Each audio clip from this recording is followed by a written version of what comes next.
Hello my beautiful friend and welcome back to another daily video. Today we're gonna talk a little bit about Sony and how they are supposedly going to ditch Western developer studios. Let's dive in. As always, I'm going to link basically everything in the description box down below. This is an article by The Park Place written by Marvin Montanaro. Rumor: Sony could ditch Western studios, may shift to Japanese devs and traditional stories for exclusives if Ghost of Yotei and Intergalactic: The Heretic Prophet fail. What do you mean, if?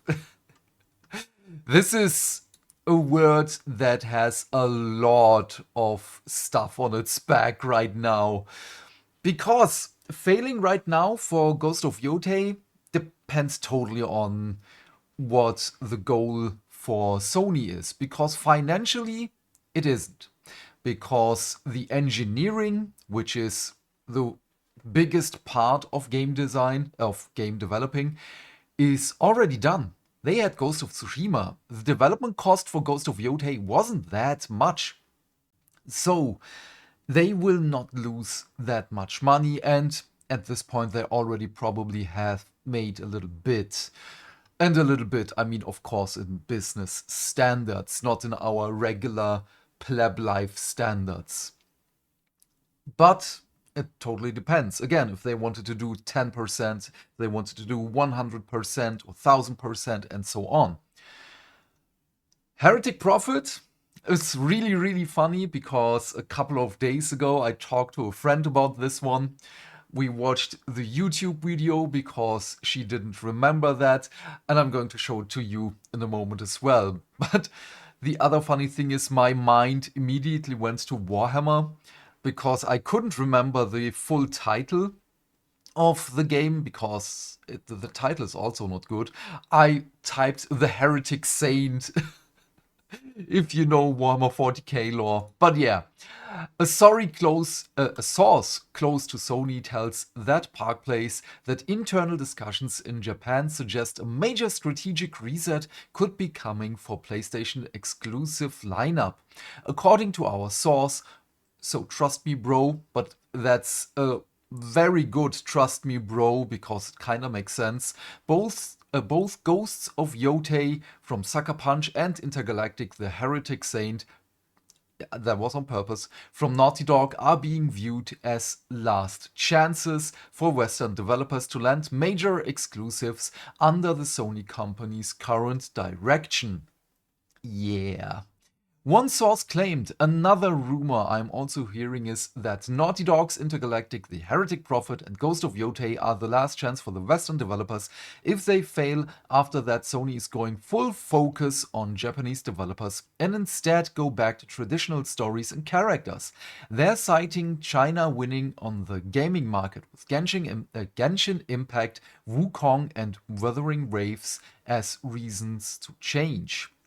Which obviously makes so much sense. Also, we have with the actress here of Ghost of Yotei, Erika Ishii, with stuff like this popping up now and again. I know this has been 5 years ago, as Antifa wasn't a terrorist organization in America.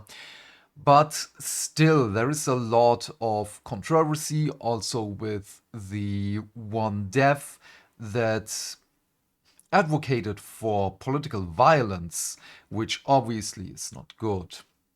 And yeah, there's a lot of stuff with the Western studios. Also, we have with Uncharted, which also is not on a good standing right now, especially after The Last of Us Season 2 on TV.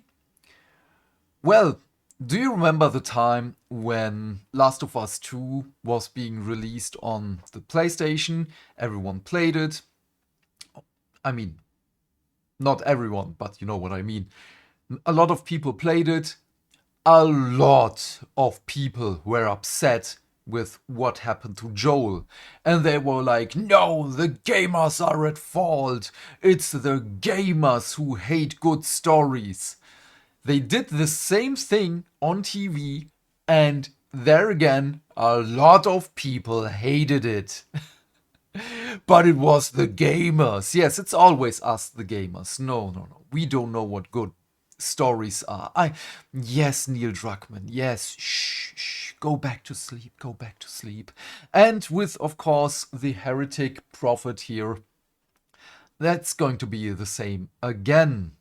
Also, already riddled with controversy, we have here from Luaria Commissions. This is a French artist who painted this, so I had this drawing idea for The Witcher 4 and Intergalactic. Fragile masculine tea, so DEI-licious, 100% incel tears. And you might now say, what's wrong with that? I mean, it's not made by one of the bigger people, it's not being advocated by CD Projekt Red or Naughty Dog, until a week later, wait, this was December 15th, 2024, we have, oh, there is no time. We have Tati Gabrielle, the actress of whatever the character's name is in Intergalactic, reposting this with "You mad, bro?" Yeah, that's her. But we're gonna look into that one a little bit more in a moment. While that Park Place cannot independently verify these internal discussions, the claim lines up with growing speculation that Sony Japan is regaining control of PlayStation's long-term creative strategy, pushing back against Western studios whose productions have become more expensive and less universally appealing. Yes!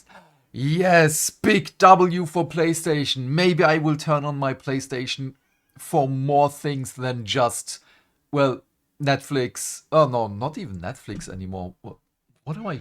Oh yes, I'm watching Lord of the Rings now and again on my PlayStation. That's the only thing that I'm using my PS5 for. It's just a Bloodborne machine and Lord of the Rings in extended edition, of course. Media narrative versus internal reality. In recent days, major gaming outlets have been touting Ghost of Yotei as an immediate success story, claiming the game sold 1.3 million copies in its first 24 hours, that we now know is bullhonky. However, that figure originates from a single unverified tweet by a self-described insider account with roughly 9,100 followers. No official statement from Sony or Sucker Punch has confirmed any sales milestones, yet the number has been echoed across numerous headlines as fact. So not gonna go through this one because it's crap.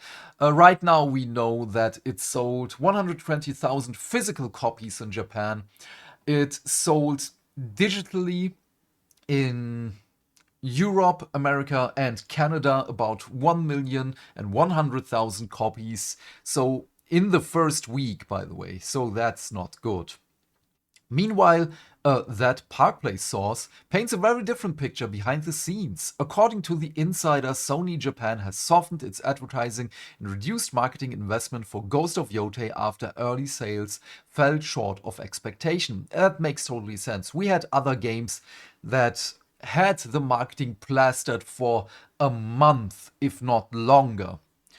The source described the decision as a cost control measure, stating that Sony's leadership doesn't want to lose money on a game showing declining returns. Yeah, makes sense. Because they want to make money. Public data appears to support the claim. Advertising for Yotei has noticeably slowed. PlayStation's social feeds have gone quiet, yes, and Twitch viewership for the game has dropped sharply since launch. That is also really funny because the biggest stream was, of course, Asmongold, who was not really happy with the game, as good as it looks. But, I mean, the optics, the graphics, that looks good because it's basically just Tsushima with a little bit of an upgrade here and there. But right now, it's not looking good. The disconnect between the media celebratory narrative and the corporate reality being described suggests that Ghosts of Yotei may not be performing nearly as well as many initially believed. Yeah, because the media is being bought, and or they just want to I don't know if it's just support. They want to push this as something that's a good thing, which it isn't. What do you gain from pushing a game like that? I mean, come on, even as a gamer, even as a pleb, what do you gain from pushing a game? Nothing. When the majority of people are really against the game and the stories being told like that. But moving on. Sony has a problem with Western studios. Over the past several years, Sony's biggest Western studios, Naughty Dog, Sucker Punch, Bend, and Guerrilla, have faced long development cycles, ballooning budgets, and polarizing fan reactions. Also, really funny with Abby, I only know the name because it's here, because I already forgot, is that her body is basically a man's body and they just plastered a female head on it and gave her a little bit of boobage. The Last of Us Part 2 remains divisive despite its technical achievements. Technically, it was really, really good. Horizon Forbidden West underperformed commercially relative to expectations, which also makes sense. And now Ghost of Yotei has generated inconsistent buzz and possible internal concern over sales after a former dev mocked the assassination of Charlie Kirk. Yeah, that's what I meant earlier. Adding to the strain, other Sony Western studios like Santa Monica, God of War Ragnarok, and Insomniac Games' Spider-Man 2 have taken major reputational hits over their reported collaborations with the controversial narrative consulting group Sweet Baby Inc. Yes, get rid of them! The firm's involvement in multiple Western development titles has drawn heavy criticism from fans who accuse it of inserting ideological storytelling priorities that alienate audiences. Meanwhile, smaller Japanese and Asian studios have delivered massive international hits at a fraction of the cost. Titles like Genshin Impact, Black Myth Wukong, and Withering Waves are dominating global charts and engagement metrics. Also, do not forget, even with the censorship controversy, Wuchang Fallen Feathers, again, there you are playing a female character, which is incredible. No one was like, oh, but it's a woman that we're playing. No, it was a good game. And yes, again, even with the censorship controversy, which makes sense because it's a Chinese game, they want to release it in China, so they have to follow the law in China. I don't like that, but what do you want to do? I don't vote there. I can't, obviously. If Sony executives truly believe that China and Japan are shaping the next era of the industry, the rumored shift could represent a return to PlayStation's cultural roots, one emphasizing traditional hero archetypes. Yes, please. Character-driven storytelling. Yes. Oh, I have to change my pants in a moment. And less reliance on political charged narratives. Okay, that's it. I have to change pants. A strategic reset in the making. Industry watchers have already noted subtle signs of reprioritization. I'm skipping that word. For example, PlayStation's recent State of Play broadcast featured an increased focus on Japanese titles and anime-style visuals. Oh yes, it did. Sony has quietly invested in collaborations with Japanese partners like Koei Tecmo and Square Enix. Yes, they did. Internal leadership changes have seen greatly influence from Sony Japan studio alumni returning to advisory roles. That is great. I like that. If this rumor proves accurate, it would mean a deliberate move to rebalance PlayStation's creative portfolio, steering away from expensive ideological Western cinematic projects and back towards high-impact, globally appealing Japanese game design. Yes, and I love this so much. And it's, again, as much as this is a rumor, as much... I mean, what was the author? Marvin's the name. Yes, there is caution. I'm not even cautiously optimistic anymore because as much as this is a rumor, it completely makes sense. Because Sony is in the money business. They want to make money. They want to make a lot of money. Right now, they're not doing a lot of money with their first party titles.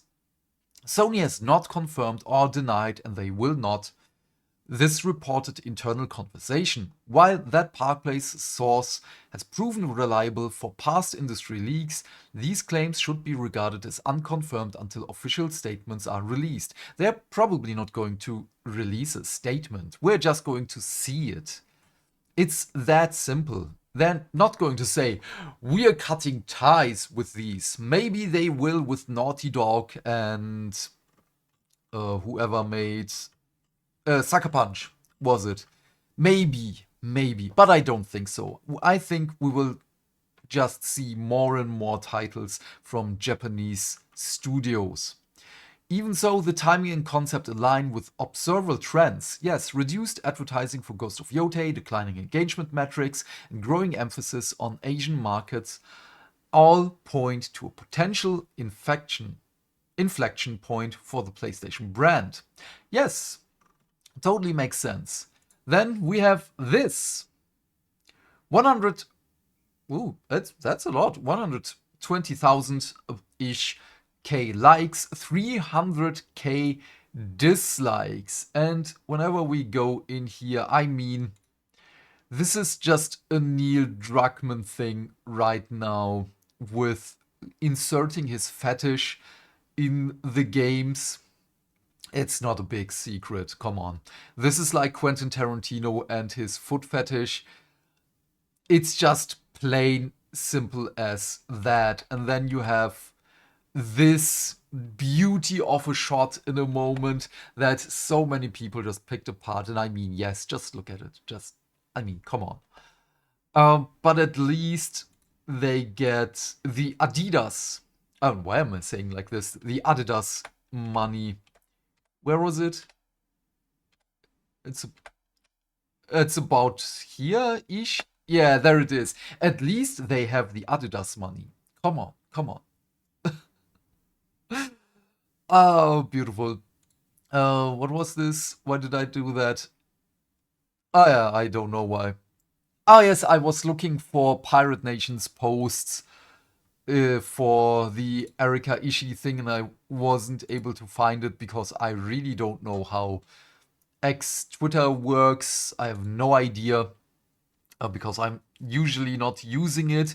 Every time I'm showing something, it's either someone linked it in an article or a friend of mine just showed it to me and sent me the link. It's that easy, and I don't want to have to do anything with Twitter because it's obvious probably why I don't want to use it. But yeah, please leave your thoughts and questions in the comment section down below. I'm keen to know what you have to say. And while you're here, please remember to do all the things that make the dings. Why? Because that way we can build a bigger community and talk more video game news every day. And by that I of course mean like and subscribe, and if you want you can share this video with your friends. And please turn off YouTube's restricted mode. That's very important. Have a great day, my friend. Stay fantastic, stay hydrated, and I will see you either later in the stream with Nier Automata or later tomorrow with the next video. Bye, bye, bye.